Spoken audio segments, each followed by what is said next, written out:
Y vamos a orar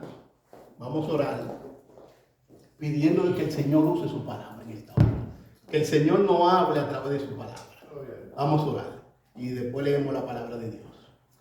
Padre nuestro, te damos todo honor, te damos toda gloria.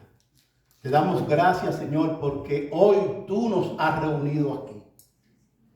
Asístenos, Señor, por medio de tu Santo Espíritu. Y háblanos, Señor. Perdónanos. Mira las debilidades, Señor, de que lo va a predicar. Pero también, Señor, mira a mis hermanos que también te necesitan. Y te rogamos, Dios, que tú nos hables por medio de tu Santo Espíritu. Creemos en el Espíritu Santo. Creemos que en el Espíritu Santo inspiró esta palabra y nos puede iluminar para entenderla, Señor. Así que, Espíritu Santo, por favor, mira las debilidades del predicador y glorifica a Cristo en esta hora. Amén. Para tu propia gloria. En el nombre de Jesucristo. Amén. Entonces, el texto que tenemos es Marcos 2 del 1 al 12. Y de verdad que son 12 versículos extraordinarios. Y vamos a leer la palabra de Dios. Entró Jesús otra vez a Capernaum después de algunos días. Y se oyó que estaba en casa. E inmediatamente se juntaron muchos, de manera que ya no cabían ni aún a la puerta. Y les predicaba la palabra. Entonces vinieron a él uno trayendo un paralítico, que era cargado por 4. Y como no podían acercarse a él a causa de la multitud, descubrieron el techo de donde estaba. Y haciendo una abertura, bajaron el lecho en que yacía el paralítico. Al ver Jesús la fe de ellos, dijo al paralítico: Hijo, tus pecados te son perdonados. Y estaban allí sentados algunos de los escribas, los cuales cavilaban en sus corazones: ¿por qué habla este así? Blasfemia dice. ¿Quién puede perdonar pecados si no solo Dios? Y conociendo luego Jesús en el espíritu que cavilaban de esta manera dentro de sí mismos, les dijo: ¿por qué caviláis así en vuestros corazones? ¿Qué es más fácil? ¿Decir al paralítico: tus pecados te son perdonados? ¿O decirle: levántate, toma tu lecho y anda? Pues para que sepáis que el Hijo del Hombre tiene potestad en la tierra para perdonar pecados, dijo al paralítico: a ti te digo, levántate, toma tu lecho y vete a tu casa. Entonces él se levantó enseguida y tomando su lecho, salió delante de todos, de manera que todos se asombraron y glorificaron a Dios, diciendo: nunca hemos visto tal cosa. Amén. Pueden sentarse, mis hermanos.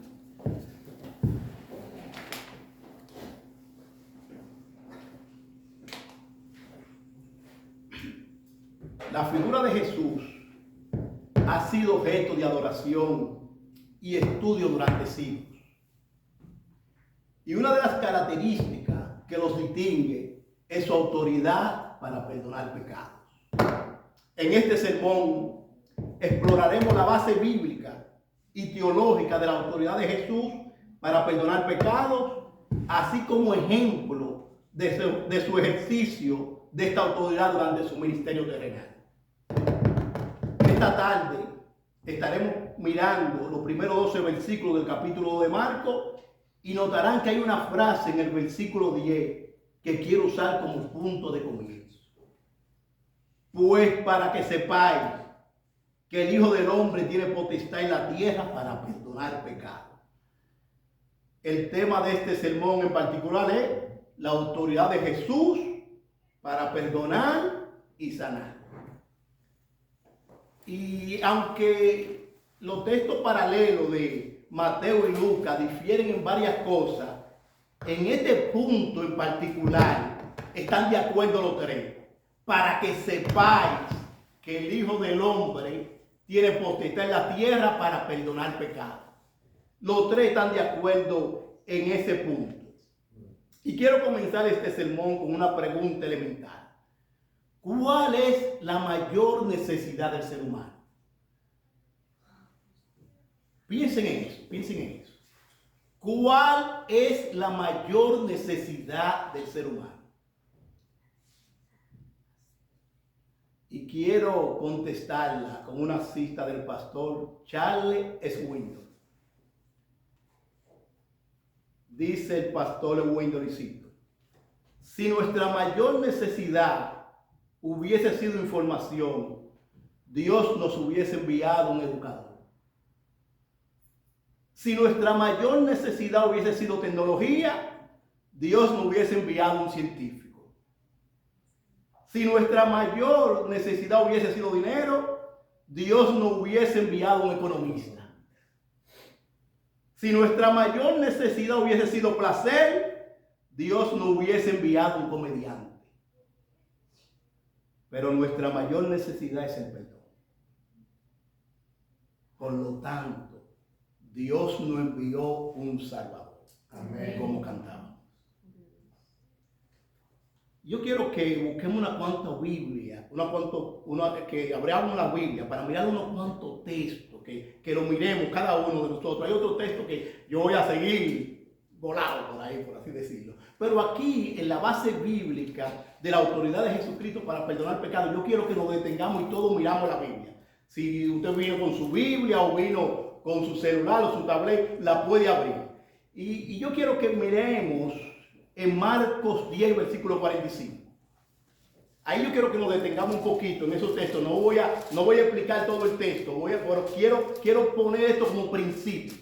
Marcos 10, 45.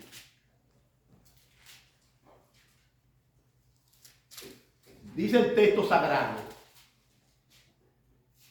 porque el Hijo del Hombre no vino para ser servido, sino para servir y para dar su vida en rescate por muchos. No voy a detener a explicar todo el texto, pero ustedes pueden meditar en esos textos, que veamos que Jesucristo vino. Todos nosotros tuvimos un comienzo en la tierra, pero Jesucristo vino. Es lo que dice el texto. Porque el Hijo del Hombre no vino. Todos nosotros empezamos en un momento en el tiempo. Cristo vino. Y dice que no vino para ser servido, sino para servir y dar su vida en rescate por muchos. En Juan 3:17 hay otro versículo también que es muy maravilloso. Dice así: porque no envió Dios a su Hijo al mundo para condenar al mundo, sino para que el mundo fuera salvo por él. Sorprendente. Para que el mundo fuera salvo por él. Ahora, ¿por qué no envió Dios a su Hijo para condenar al mundo? Porque ya el mundo está condenado. El mundo está condenado. Todo el mundo está condenado. La Biblia dice en Romanos 3:23: por cuando todos pecaron, están todos destituidos de la gloria de Dios. Y Romanos 6:23 dice que la paga del pecado es la muerte. Jesucristo no vino a condenar, el mundo está condenado. Ahora, cuando una persona muere, lo que ya es recibe el juicio, que ya no hay oportunidad si no se arrepiente a Cristo. Pero el mundo entero está condenado, no hay que esperar morirse. El mundo entero está bajo pecado. Y por eso necesitábamos un Salvador. En Mateo 1:21 dice: y dará a luz un hijo y llamará su nombre Jesús, porque él salvará a su pueblo de sus pecados.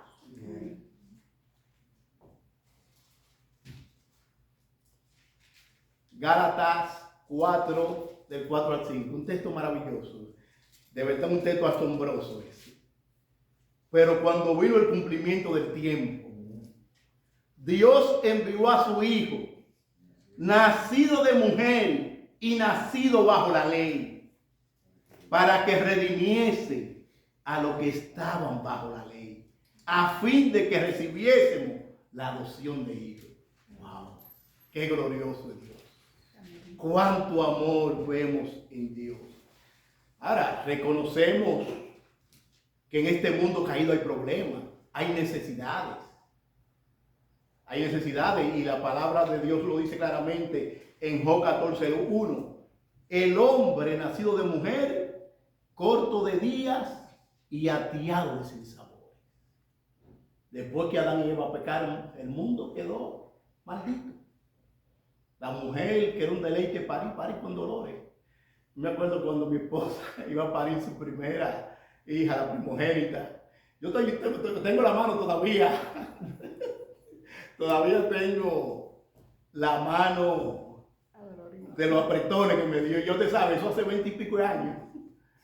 Pero fue unos apretones, porque es lo que Dios dijo. El hombre de Dios le dijo, sea Dios fuera y todo hombre mentiroso, que la mujer daría dolor, daría a luz con dolor. Y esa es la palabra de Dios, sea Dios fuera y todo hombre mentiroso. Entonces no negamos que en el mundo hay dolor, que en el mundo hay circunstancias difíciles. De hecho, vi en el internet una historia y a mí me marcó, porque de verdad que el pecado es cruel. El pecado es algo salvaje para el ser humano. Y vi una historia de una señora que la montan en una tacita, la montan en su carro, y la señora cuando está con la tacita le pregunta que a dónde ella me lleva. Y la tacita normalmente le dice, no, para tu asilo. Porque lo que la tacita entendió fue que del asilo la llevaron a la casa y ahora de la casa la llevaban al asilo. Entonces la señora le dice, ¿cómo para el asilo? Sí, señora, a mí me pagaron una carrera y yo la venía a buscar para llevarlo a ese asilo. ¿Y quién le dio esa orden para usted llevarme a un asilo mío? La señora era una señora mayor, pero estaba en su cabal juicio. Y le dice, no, pero yo no voy para ningún asilo. Y bueno, señora, yo tengo que llevarla al asilo. A mí me pagaron y yo tengo que llevarla al asilo. Y le dice, no, pero ¿y quién le dio la orden? Entonces, el hijo, ella dijo, pues vamos a llamar a mi hijo. Porque cuando llaman al hijo, el hijo no coge el teléfono. Y le dice la señora, no, yo no voy para el asilo, yo tengo mi casa. Esa casa es mía, yo no voy para ningún asilo. Bueno, para hacerle la historia en síntesis, la esposa y el hijo decidieron, sin ningún arreglo con la señora, le prepararon una maleta, la dejaron fuera de la casa y mandaron a alguien a buscarla para llevarla a un asilo. La señora le dijo, no, yo te voy a dar el doble para que tú me lleves a mi casa. Entonces la tacita, como huida, dijo, ¿de verdad que usted no sabe que usted iba para un asilo? Digo, no, yo no sé que yo iba para un asilo. La tacita se explotó en llanto. Se explotó en llanto. Porque después que una madre cuida a un hijo, 9 meses en la barriga, lo mantiene, le da crecimiento, le da de todo. Cuando se casan, se van de viaje y le dan los niños a ella. Pero ahora que ella no sirve para nada, botarla como una ropa vieja. Mano, mire, yo lloré. Mano, yo lloré cuando vi eso, porque eso es cruel. Y yo quiero que ustedes sepan, el pecado es cruel. La Biblia dice, honra a tu padre y a tu madre. Yo lloré, porque el pecado es cruel. No sé en qué quedó la historia. Quiera Dios que la necesidad de esa señora volver a su casa y que tuviera afecto, el hijo tuviera afecto por su madre, que era lo más normal. Pero la Biblia habla de la realidad de que el mundo está caído y que sufrimos por el pecado. Y la historia de nuestro paralítico es una historia de dolor. Ser paralítico en todo el tiempo es algo difícil, algo duro. Pero en el tiempo de Cristo era muy duro. Porque nosotros podemos pensar que ahora un paralítico, por ejemplo, hay sillas de ruedas, hay unos carros que bajan y suben al carrito y tienen muchísimas comodidades. Pero pensemos en nuestro paralítico de la historia. Pensemos por un momentico. Pensemos por un momentico en el paralítico de nuestra historia. Pensemos un momentico. Vayamos al mundo de allá de Cristo, de los días de Cristo, y pensemos en nuestro paralítico.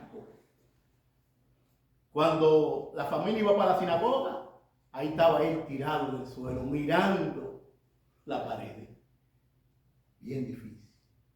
Cuando la familia iba al supermercado, ahí estaba nuestro paralítico mirando la pared. Sufrimiento, dolor, aburrimiento, todo lo que puede pasar a un ser humano. ¿Usted sabe lo que para sus necesidades más básicas, tener que depender de otro?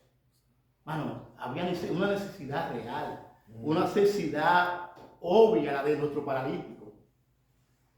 No sé de qué manera el paralítico, los 4 amigos, oyeron hablar de Cristo. Pero de alguna manera, él vio una luz al final del túnel. De alguna manera, él oyó de Cristo, o los amigos oyeron de Cristo. El caso fue que se pusieron a la marcha y quisieron llevar al paralítico a Cristo. Ellos oyeron que había alguien que estaba sanando. Y se encontraron con los observadores curiosos. Versículo 1 y 2. Ahí estaban los observadores curiosos. Había una pared infranqueable de personas. Esta gente no podían entrar. Y antes de entrar en qué casa era que estaba, que Cristo estaba enseñando la palabra, déjenme darle un poquito de contexto, por favor. Permítame darle un poquito de contexto. Hay un contexto más inmediato que está aquí mismo en los versículos, en la sanación del leproso, donde un leproso viene a Cristo humildemente, viene muy humilde y le dice al Señor: Señor, si quieres, puedes limpiarme. Y el Señor, teniendo misericordia de él, dice que lo tocó y dijo: quiero, sé limpio. Ahora el Señor le dio una orden a este paralítico. Le dio una orden muy explícita. Ve y muéstrate al sacerdote, paga por tu purificación, pero tú has sido sanado. No lo digas a nadie. El paralítico inmediatamente salió de Cristo y empezó a regárselo a todo el mundo. Ahora Cristo, que estaba enseñando la palabra a multitudes, y el paralítico que está, y el leproso que estaba en lugares desiertos, ahora se invirtió el caso. Ahora Jesucristo tenía que estar en lugares desiertos y el leproso estaba ahora publicando que había sido Cristo que lo había enseñado. Es el contexto más inmediato de estas multitudes. Pero hay un contexto un poquito más amplio que también abarca el inmediato. Y si pensamos un poco, que cuando Cristo fue bautizado ¿por quién? Por Juan el Bautista. Ahora, Juan el Bautista fue uno que vino para preparar el camino de ¿quién? Para preparar el camino del Señor. Y a Juan las autoridades vinieron a preguntarle que si él era el Cristo o el profeta o Elías, porque estaba bautizando. Y él le dijo: no, yo no soy. Yo no soy. Y de hecho, yo no soy digno ni de encorvado desatar la correa del Señor. Yo no soy digno. Y él proclamaba, Juan el Bautista: viene uno más poderoso que yo. Yo lo bautizo con agua para arrepentimiento, pero viene uno que lo va a bautizar con Espíritu Santo y fuego. Y cuando Cristo entra en escena, él dice: he ahí el Cordero de Dios que quite el pecado del mundo. Entonces, en el contexto más amplio, ahora vemos a Cristo en escena. Y cuando entra en escena, él está enseñando como el que enseña con autoridad. Cristo viene enseñando, empieza su ministerio enseñando como el que tiene autoridad. Y todo el pueblo dice: ¿qué está pasando con este hombre? Vemos una enseñanza diferente. Claramente el pueblo estaba en la expectativa porque había uno que iba a ser más poderoso que Juan. Y ya el pueblo entero reconocía a Juan como profeta. Y el mismo Juan dice: es necesario que yo mengue, pero que Cristo crezca. Acuérdense que hay un escenario. Y Cristo viene predicando con autoridad. Y la misma autoridad en el capítulo 1 de Marcos dice: él te está enseñando diferente. Él no enseña como los escribas y los fariseos. Él enseña como quien tiene autoridad. Su fama se empezó a regar. Cristo está hablando palabras con autoridad. los escribas decían, Gilel dice, Gamaliel dice, Shammai dice, Jesucristo decía, yo os digo. Una enseñanza totalmente diferente al tiempo de Cristo, algo revolucionario. Pero él no solo enseñaba como el que tiene autoridad, él llamaba a la persona con autoridad. Gente en su trabajo para mantener a su familia, Cristo le decía, sígueme. Soltaban la pesca, soltaban todo y seguían al Señor. Mateo, un publicano cobrando impuestos, sígueme. Soltaba todo y seguía a Jesús. Entonces vemos a Jesús enseñando como el que tiene autoridad, pero también vemos a Jesús llamando como el que tiene autoridad. Qué grande nuestro Dios. Amén. Pero no solo llamando como quien tiene autoridad. En el mismo momento de Juan 1, él está enseñando en la sinagoga y de repente aparece por atrás un demonio, un espíritu que tenía uno y le decía, yo te conozco, yo sé quién eres, tú eres el santo de Dios. Y Jesucristo le dijo, cállate y sal de él. Inmediatamente salió el espíritu inmundo y el pueblo dijo, ¿qué nueva enseñanza es esta? Que con autoridad manda aún a los demonios y le obedecen. Ese es nuestro Cristo que nosotros predicamos. Amén. Él habla como el que tiene autoridad. Él es único en la teología. Él llama como el que tiene autoridad. Él reprende a los demonios como tiene autoridad. Pero también lo vemos en el capítulo de Marcos, que él sana como quien tiene autoridad. Amén. Ahora él entra a la casa de Pedro. La suegra de Pedro está enferma y el Señor de autoridad dice, tranquila, levántate. Enseguida empezó ella a servirle. En ese momento, cuando el sol se apaga, le trajeron todos los que estaban enfermos y endemoniados y Cristo los sanó a todos. Cristo se aparta a orar. Y por la mañana va Pedro y los discípulos, contentísimos de toda esta gente, y le dice, Señor, todos te buscan. Jesucristo le dijo, vamos ahora a predicar en otro lugar. Y aquí vemos el contexto, que dice aquí, y entró Jesús otra vez a Capernaum después de algunos días, y se oyó que estaba en casa. Entonces lo que creemos es que Jesús se fue de gira a predicar el evangelio del reino y una vez que volvió de nuevo a la casa de Pedro, que es lo que muchos pensamos, es posible que sea una casa apretada o algo, volvió a la casa de Pedro, la gente oyó de nuevo que estaba en casa y ahí volvió toda la multitud de nuevo pan de Cristo. Y nuestro paralítico, que vio una luz al final del túnel, se encontró con 4 hombres sorprendentes. Qué generosos son esos hombres. Dios, ayúdame a ser como uno de ellos. Alguien lo llamó simpatía, colaboración, originalidad, persistencia. Usted sabe lo que usted encontrase con una muralla de gente. Con una muralla de gente que no había forma de que ellos entraran. Yo le había dicho, no, vámonos y venimos otro día. Vámonos y venimos otro día, porque no hay forma de entrar, la multitud no lo deja. Acuérdense que en ese tiempo no había policía con una ambulancia, para que le abran.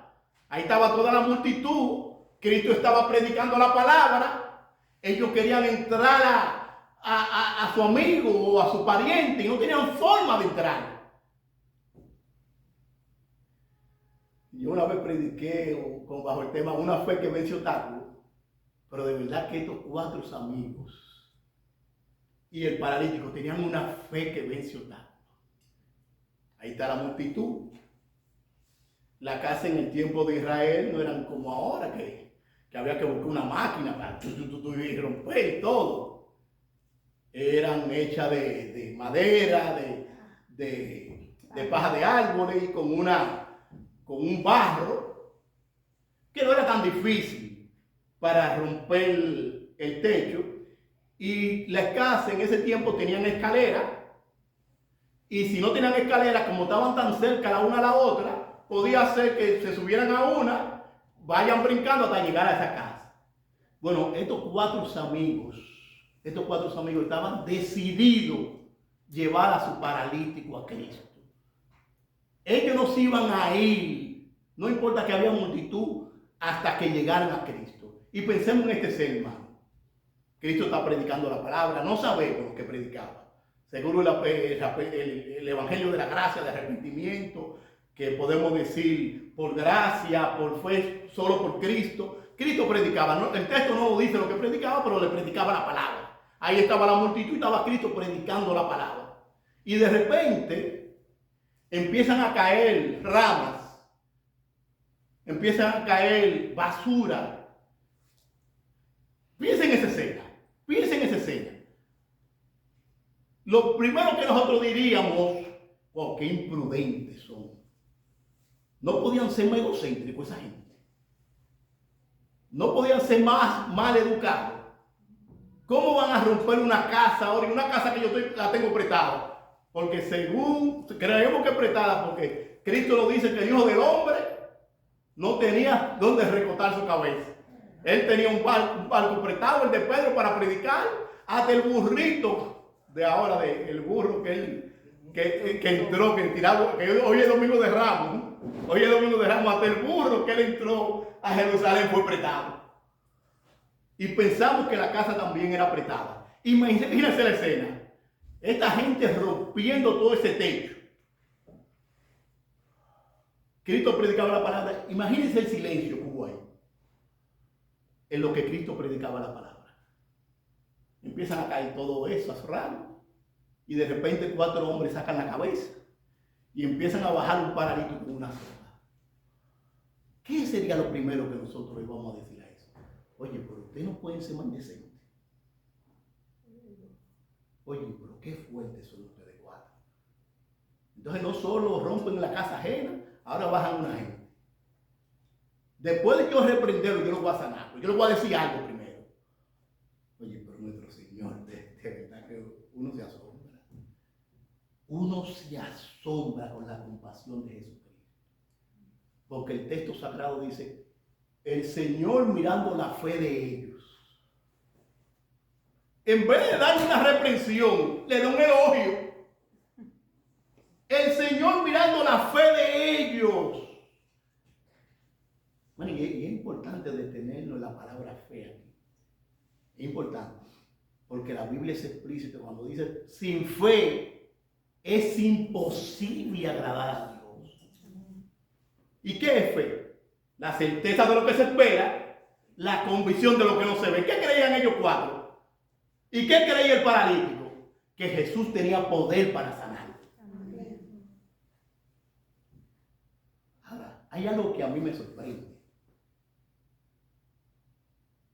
Ni los 4 dicen una palabra, ni el paralítico.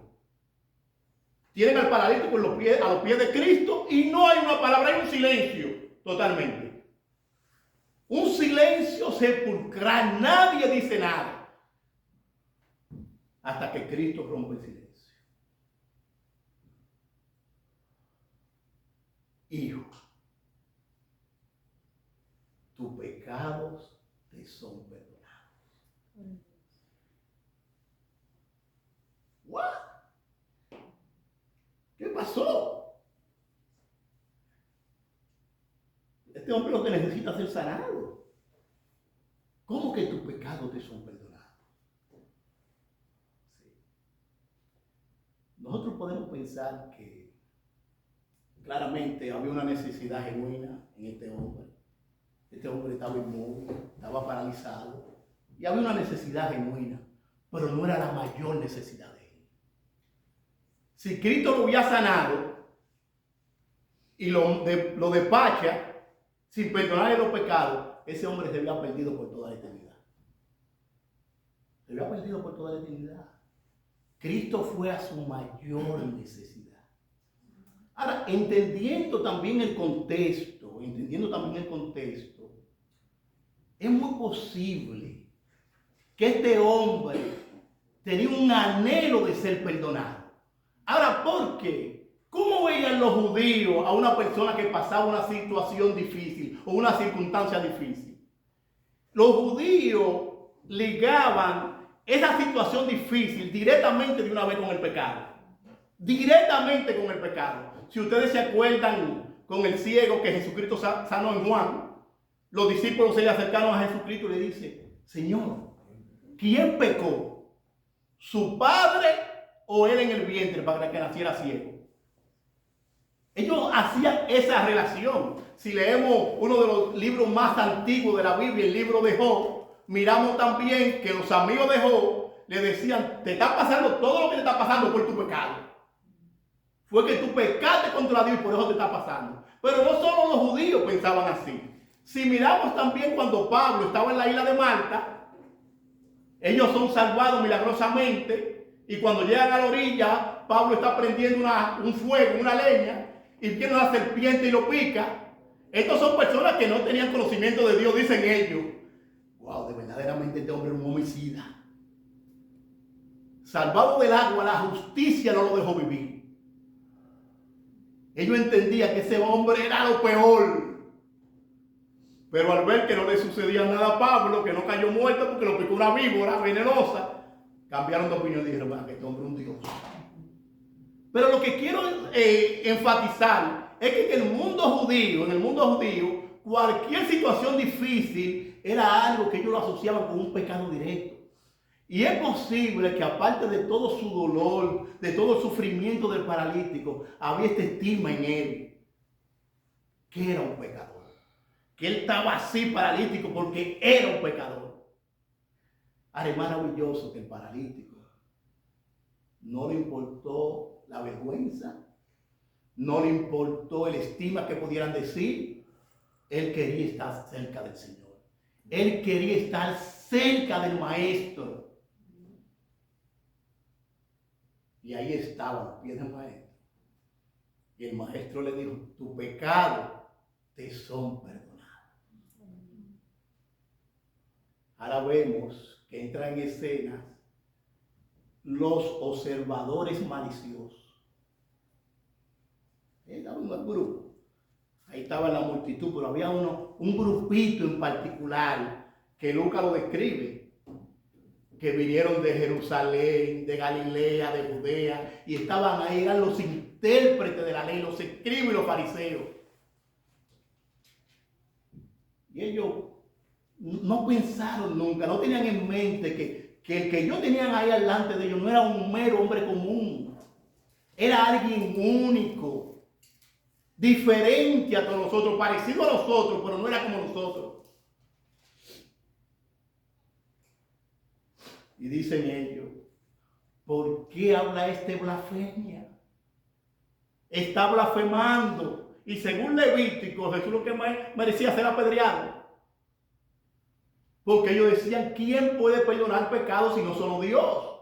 Y en ese sentido la teología de ellos estaba 100% correcta. En ese sentido, solo Dios puede perdonar pecados. Si leemos Éxodo 34, si leemos Salmo 103, solo Dios tiene autoridad para perdonar pecados. Pero donde ellos estaban mal era que ellos no meditaron que este hombre era diferente. Enseñaba con autoridad, llamaba con autoridad, sanaba con autoridad. Y cuando decía que perdonar pecado, también lo hacía con autoridad. Imagínense la escena. Tus pecados te son perdonados. Imagínate el regocijo de este hombre que por mucho tiempo se sintió culpable en su mente. No sabemos si fue un pecado directo de él que él cometió, porque los textos no nos dicen, o fue algo que le vino por un accidente. Porque, por ejemplo, una persona peca contra ti, está borracho y te choca y tú quedas inválido. El que pecó fue el otro contra ti. Entonces no sabemos si fue que se cayó, si fue que... no sabemos. Pero el asunto es que este hombre estaba paralítico y el estigma era que era un pecador. Y Cristo fue de una vez y le dijo: tus pecados te son perdonados. ¿quién puede perdonar pecado? ¿Quién puede perdonar pecado? No es solo Dios. Ahora, hay algo sorprendente en el texto también, que dice, y el Señor, conociendo los pensamientos de ellos, el Señor conocía los pensamientos de ellos. Acuérdense que las autoridades religiosas, los ortodoxos de la religión, los guardianes de la religión, que eran los escribas y los fariseos, estaban pensando dentro de ellos. Nunca lo dijeron que Jesucristo era un blasfemo. Pero ellos lo pensaban. Y Jesucristo va y lo aborda directamente a ellos. Y le dice, ¿qué es más fácil? ¿Qué es más fácil decir? ¿Tus pecados te son perdonados? O decirle al paralítico, toma tu lecho y anda. Ahora, déjenme llamar su atención en algo. Para los hombres, tanto perdonar pecado como sanar para el paralítico era imposible. Ahora, para Dios, ¿hay algo difícil para Dios? ¿Hay algo imposible para Dios? Para Dios era fácil una cosa como la otra. Porque Jesucristo vino a hacer eso mismo. Y el peso del texto es que Cristo le dice para que sepáis. Para que sepáis. Para que sepáis. Cristo le dice al paralítico, para que sepáis que el Hijo del Hombre tiene potestad en la tierra para perdonar pecado, a ti te digo. Fíjense, tres imperativos divinos. A ti te digo, levántate, toma tu lecho y vete a tu casa. ¡Wow! Glorioso nuestro Señor. Glorioso. Ese milagro de esa sanidad del paralítico estaba ¿qué? Apuntando a algo mayor. Cuando Juan habla de la señal, cuando Juan habla de los milagros, Juan dice que son señales. Esta sanidad apuntaba que Jesucristo, el Hijo de Dios, tenía también autoridad para perdonar pecado. ¿Y cuál es la mayor necesidad de nosotros, los seres humanos? La mayor necesidad de nosotros es el perdón. Es la mayor necesidad. Yo sé que hay mucha necesidad en el mundo, hay mucha hambre, hay muchas enfermedades, hay situaciones que nos agobian. Pero, amada iglesia, la mayor necesidad del mundo, la mayor necesidad de todo el mundo es el perdonado. La diferencia de lo que van a pasar la eternidad con Dios y la eternidad en el infierno, una situación de perdón. Es de perdón, no es de pecado. Porque todos somos pecadores. Todos somos pecadores. La única diferencia es que los pecados de uno son perdonados y otros no. Y esa es la mayor necesidad de nosotros, ser perdonados. Pero también es el mayor regocijo que nosotros podamos proclamar que Cristo perdona pecados. Amén. Es el mayor regocijo. Es la mayor bendición que nosotros como cristianos podemos proclamar. Nuestro Señor Jesucristo perdona pecados. No importa que tu pecado sea rojo como el escarlesí. Si viene a Cristo en arrepentimiento y en fe, hay perdón. Amén. Hay perdón. Porque Él no vino a buscar a justos. Él no vino a buscar a justos porque no hay ni uno. Romanos 3:10 lo dice. Él vino a buscar a pecadores al arrepentimiento. Amén. Y este paralítico vino humillado, con un corazón humillado ante Cristo. Y Cristo lo perdonó. Y comprobó a los fariseos que él sí tenía autoridad para perdonar pecado. Ahora, es sorprendente que el texto de Marcos nos dice nada más, dice aquí, y entonces él se levantó enseguida y tomó su lecho y salió delante de todos, de manera que todos se asombraron y glorificaban a Dios diciendo, nunca hemos visto tal cosa. Pero el pasaje paralelo, el de Mateo y de Lucas, dice que cuando el paralítico se paró, él mismo salió glorificando a Dios. Él salió corriendo glorificando a Dios. Después de esos tres imperativos divinos, salió corriendo glorificando a Dios.